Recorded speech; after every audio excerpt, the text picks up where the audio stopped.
Welcome back. Thanks a lot for staying with us. There was a lot of build-up as far as the Prime Minister's reply today was concerned, considering the fact that Rahul Gandhi had raised a lot of claims and allegations yesterday, specifically as far as the Adani stock route is concerned. Today, the Prime Minister hit out at the opposition. The question is, has the Prime Minister managed to silence his critics and the opposition? Let's bring in our guest to try and understand what really has happened today. We have the spokesperson of the BJP, Anila Singh. We also have Arshpreet Khadial, the spokesperson of the Congress party. Good to have both of you on the broadcast with us. Arshpreet, let me begin the conversation with you.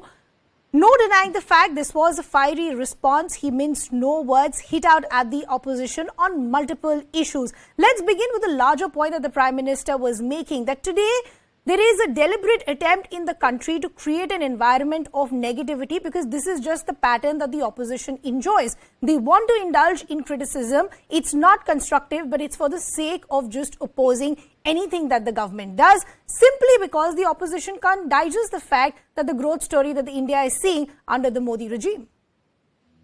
You see, you said that Mr. Modi hit at the opposition parties. Mr. Modi, after saying that the opposition parties are indulging in compulsive criticism and not constructive criticism, went ahead and did exactly that. I mean, this is the biggest possible contradiction of all times. I mean, you were just saying that one is not supposed to do compulsive criticism and then doing just that. So that goes on to suggest the sorry state of affairs India is having to live in. Number two, you see, Mr. Modi said that the allegations that are leveled against me have to go through crores and crores of people. I think he twisted the sentence a little bit. It's not through the people. It is from the people, from crores of people. These allegations have been leveled against the Bharatiya Janata Party's government, etc., that you haven't done anything about the Adani issue. Despite so many allegations leveled, despite so many things that have happened, not a single probe has been initiated, let alone a JPC probe, let alone a probe by a sitting or a former Chief Justice, let alone any substantive action. You know, you see, Mr. Adani rose to be the second richest person in the world under the Bharatiya Janata Party's regime. And after that, you would see that he was not even there in the top 10 taxpayers of India. Isn't this a major contradiction, a major contrast? Despite that, nothing has been done. Then the people of India say, where is the unemployment going? It's at an all-time high. Mr. Modi did not even say one thing about that. The people of India are saying, why has the inflation touched the sky? Why has it skyrocketed? People are saying, why has the rupee value gotten down? Arshpreet, you'll respect the fact that I gave you an uninterrupted time. But just help me understand this before I bring Anila in the conversation. What is the mandate that is given to any political party that you need to have electoral success? The Prime Minister there said that I have the respect and the love of the entire country. And can that be denied? Because if you look at the Congress party's success rate, that's really minuscule. You've been reduced to just about 2 states as far as the country is concerned. For any political party, when they want leverage to hit out at the opposition or any other political party in the country, what is the kind of mandate that they should have? They should have some sort of electoral success or that backing. That statement is factually wrong. We are not limited to 2 states. We have government in 3 states independently. And apart from that, there are many more states where we have a government in alliance.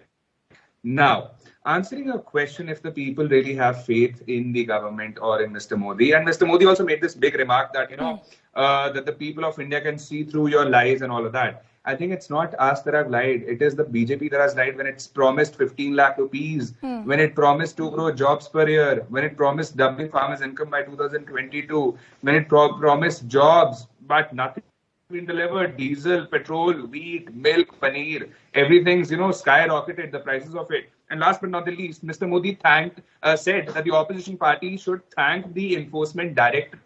It has brought you all together.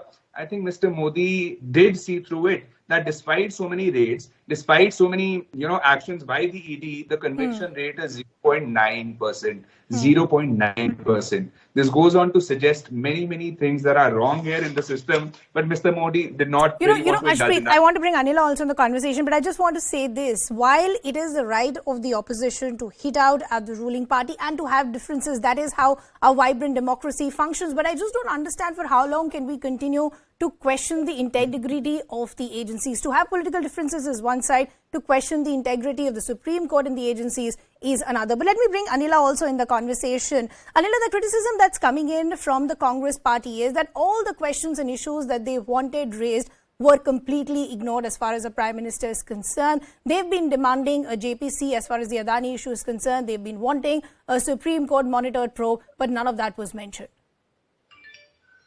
My Ram Ram to everyone, and it is not the first time. We have seen that since Narendra Modi ji has become the Prime Minister of our country, opposition never let Parliament to work. There is always an issue. They create ruckus, they walk out, and then they say that they are not being heard. The thing is, they don't want important issues to be discussed. And why they are so obsessed by Adani? When Honorable Finance Minister of our country has cleared the table, she said that whether we talk about LIC or any of the nationalized banks, we do not have to worry about it. But why they are so obsessed? Why they are crying their hearts out? ऐसा क्या है रिश्ता इनका अडानी के साथ? क्या कोई पैसे का इन्वेस्टमेंट किया हुआ है अडानी के साथ? Why this Congress family is so much obsessed by Adani?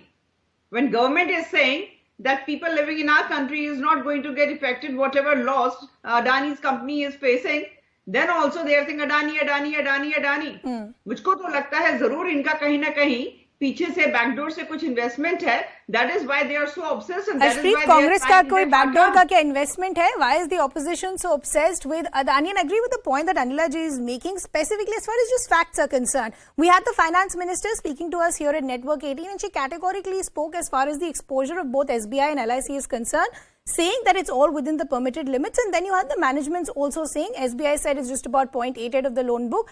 And we had something similar from LIC as well. If it's within the permitted limits and they're still on profits, then what is the issue? Well, see, the first issue is that despite the fact that Mr. Adani grew to be the second richest person in the world when the Bharatiya Janata Party came into power under its regime, the BJP is not even willing to initiate a probe despite the fact that he was not even in the top 10 taxpayers. And second, vis-a-vis LIC and SBI, everybody knows it for a fact that they have invested hugely, and it concerns crores of people of India. Their money is at stake. You know, the innocent people, they had nothing to do with it. And time and again, Mr. Modi and his government has been waving off lakhs and crores of corporate houses. Is it not a fact? And number three, Mr. Modi made a remark of COVID as to how greatly the nation did. I think he forgot of the fact that there were dead bodies, found in Ganga, and there were people walking for thousands of Arshpreet, I take the point that you're making. I'm also running out of time. I'd like to give the final word to Anila ji. The point that the opposition is making, that if there is nothing to hide, why don't you just order a JPC and let everyone see the facts? The thing is, Ridhima, they are jealous of Prime Minister Narendra Modi ji because he is such a successful, so powerful and most popular leader in the world and in our country as well, post independence area time.